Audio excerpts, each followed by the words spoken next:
Bienvenue au chemin de vie 5 et au Sagittaire pour cet horoscope onomantique du mois de février.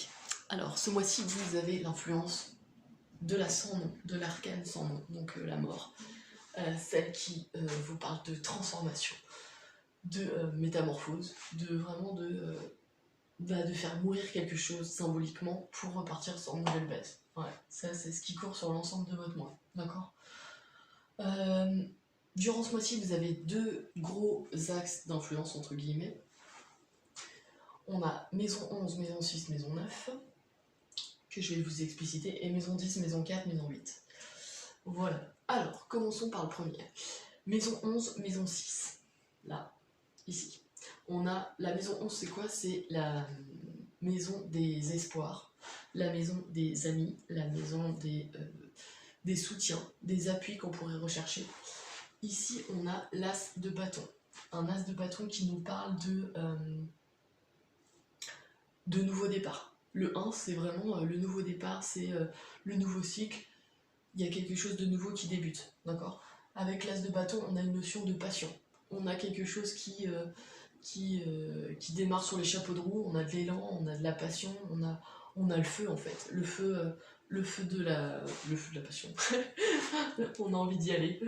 Et en lien avec la maison 6 qui nous parle de la santé, des gens alors à notre service, donc voilà, et du travail quotidien, donc ce qu'on fait chaque jour de façon répétitive. On a le 5 de bâton. Alors, le 5 de bâton nous parle de chamaillerie, de chicanerie. Alors, en plus, c'est en maison, c'est en analogie avec le Gémeaux.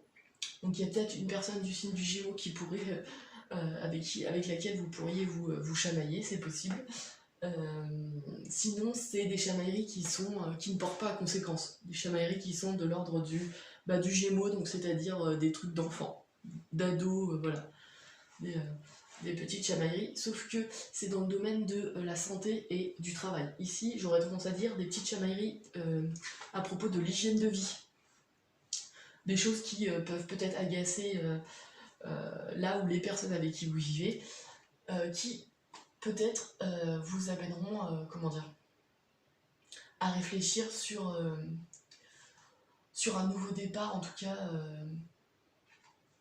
ou une nouvelle passion. Parce qu'en fait, dans la maison 6 à côté, on a la tour. La tour qui nous parle de quoi? D'explosion. On a quelque chose ici de brutal. Soit c'est une élimination, donc on se dit c'est intellectuel et on se dit ah ouais, c'est vrai qu'il faut vraiment que je fasse attention. Soit c'est quelque chose qui s'écroule réellement dans votre vie. Ici, donc le domaine du travail ou de la santé. Et la maison de l'espoir ici nous parle d'un nouveau départ avec de l'espoir, peut-être dû à cet écroulement de votre santé, ou enfin voilà, il y a quelque chose qui se passe dans ces domaines-là qui vont vous obliger à voir les choses différemment, sachant que la tour, elle rebondit avec la maison 9, c'est le 7 de pentacle, le 7 de denier.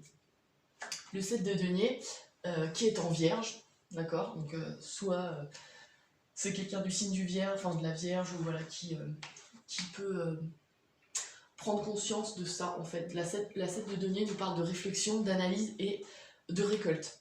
D'accord? C'est vraiment l'idée du 7 de denier, c'est de réfléchir, de regarder d'où on vient et jusqu'à maintenant, et d'où on vient et jusqu'où on est arrivé, et de réévaluer ses objectifs. D'accord? Sachant que la maison 9, c'est les études supérieures, c'est la spiritualité, et c'est les personnes liées à l'étranger, donc d'origine étrangère ou des pays étrangers, tout simplement.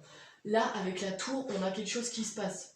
On a un écroulement, peut-être vis-à-vis de la santé ou du travail quotidien. Enfin, il y a quelque chose qui s'écroule, et en fait, on décide de réévaluer ses objectifs. D'accord? Peut-être de s'ouvrir sur une dimension plus grande que le simple fait d'être un humain.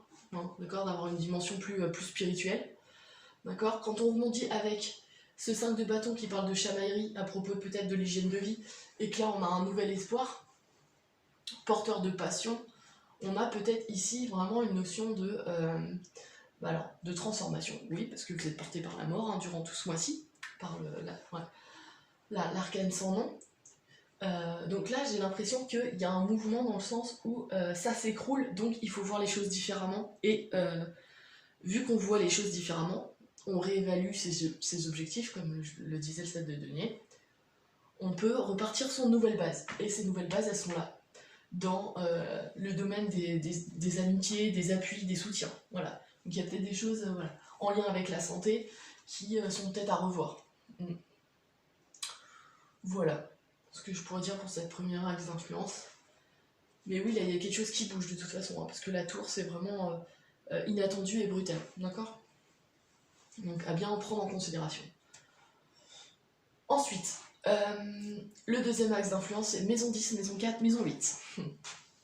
Alors, maison 10, maison 4. Déjà, on est dans les deux maisons à l'opposition. L'hérédité, le refus de l'hérédité. Alors, de ce que je peux voir là, le monde, c'est quoi? C'est, voilà, on va expliciter les maisons. La maison 10, c'est quoi? C'est les honneurs, c'est le but qu'on se donne dans la vie, c'est le côté, la réussite professionnelle. C'est vraiment l'énergie qu'on va mettre à se réaliser, d'accord, dans le monde. Ici, on a le monde. Donc là, on pourrait se dire, bon, réussite absolue, voilà, on est arrivé au summum de sa carrière. Première symbolique, c'est possible. Deuxième symbolique, on passe à un nouveau cycle. On a décidé de se fixer un nouvel objectif. C'est possible. Ouais. En lien avec cette maison 10, avec cette maison 4, je veux dire, parce que c'est la maison 10, c'est aussi le refus de l'hérédité, d'accord? Donc c'est vraiment la réalisation personnelle. Ici, on est dans la maison du foyer et des liens avec les parents. Donc pour les hommes qui regardent, c'est le père, et pour les femmes qui regardent, c'est la mère. Ici, on a un lien avec tel ou tel parent, c'est le 3 d'épée qui nous parle de chagrin, d'accord? De chagrin qui nous a amené un comportement qui nous a amené à agir différemment. Ici, de ce que je peux voir, alors, c'est en bélier, donc peut-être que vous aviez une mère ou un père du signe du bélier qui a entraîné ce chagrin. En tout cas, de ce que je peux voir là, c'est que ce chagrin que vous avez vécu vis-à-vis d'un parent, ou d'une grand-mère ou d'un grand-père, ou voilà, vous a amené à vous dépasser professionnellement, d'accord? Et c'est là qu'on a atteint cette réussite. Sauf que maintenant, cette réussite, elle est finie. Enfin, vous l'avez atteinte, ça y est, ok. Bah, maintenant, il faut faire mourir cette envie de se dépasser pour faire autre chose, d'accord? Et c'est là qu'il faut, je pense, travailler sur la lignée paternelle ou maternelle. Il y a peut-être un travail ici à faire. Sachant que, après, je rebondis justement donc, sur la deuxième carte en maison 4, toujours en lien avec le foyer, les biens immobiliers, on a la 8 d'épée. La 8 d'épée qui nous donne l'impression d'être bloqué. D'accord? On a cette... là, on peut le voir sur la carte. La femme, elle a les yeux bandés et elle est entourée d'épées et elle sait pas où elle est. Elle sait qu'elle est, bloquée, donc elle n'ose pas bouger. Le truc, c'est que les épées représentent l'intellect. Donc c'est que dans sa tête, les blocages, d'accord? Donc les blocages en lien avec les liens héréditaires ne sont que psychologiques. Donc c'est là qu'il faut faire mourir ses peurs et grandir à partir de là. Cette 8 d'épée, elle est rebondie avec la maison 8, la maison des transformations, la maison de la sexualité et la maison des héritages aussi. Et les héritages, c'est pas que matériel, c'est aussi la trace que l'hérédité nous a laissée.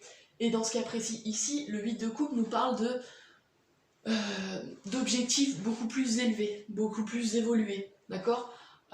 Comme je vous disais, ici on a atteint cette réussite sociale dont on rêvait, ok, mais après, qu'est-ce qu'on fait? Et c'est là que intervient le 8 de coupe. Il faut, et le 7 de denier d'ailleurs, il faut remettre les choses à plat, de voir d'où on vient, où on est arrivé et où est-ce qu'on voudrait aller, d'accord? Repositionner ses objectifs, et donc quelque chose de beaucoup plus spirituel et d'émotionnel, c'est-à-dire qu'on doit transformer ses émotions ici. C'est l'impression que j'ai. Donc il y a peut-être des émotions qui n'ont pas été traitées en lien avec la famille, avec le côté héréditaire, d'une lignée paternelle ou maternelle, qu'il faut faire mourir pour amorcer ce nouveau cycle de réalisation personnelle. Ouais. Ouais. Et il y a des personnes du signe peut-être du Scorpion qui peuvent vous aider. Là, on a les appuis en maison 11 et on a un nouvel espoir. Ouais, on a un nouveau départ ici. Donc, il y a quelqu'un qui peut vous aider. Ouais, du signe du Scorpion qui peut vous aider à amorcer ce changement justement. Peut-être un lien familial qui était problématique, qui doit mourir pour commencer un processus de guérison, c'est possible. Et guérison qui était peut-être due à une maladie. Ouais, on a une notion ici de maladie, mais ça peut être aussi une maladie qui représente des maux qu'on a eu avec quelqu'un de notre entourage et ça nous a rendu malade par exemple. Ouais, c'est possible. Donc voilà, il y a vraiment cette notion-là ici de poser les choses et de repartir sur de nouveaux objectifs. Ouais. Dans la guérison. D'accord. Il y a vraiment des choses à faire, à transformer. Pour vous, les chemins de vie 5 et les sagittaires. J'espère que j'ai été plutôt claire. Ouais, je pense qu'il y a un travail sur le côté héréditaire. Ouais. Voilà, j'espère que j'ai été plutôt claire. N'hésitez pas à liker, à partager et à vous abonner si ce n'est pas déjà fait. Je propose ce genre de carte onomantique mais pour du développement personnel si ça vous intéresse. N'hésitez pas à me contacter sur mon site internet www.ta-accompagnement.com et je vous dis au mois prochain pour l'horoscope onomantique du mois de mars.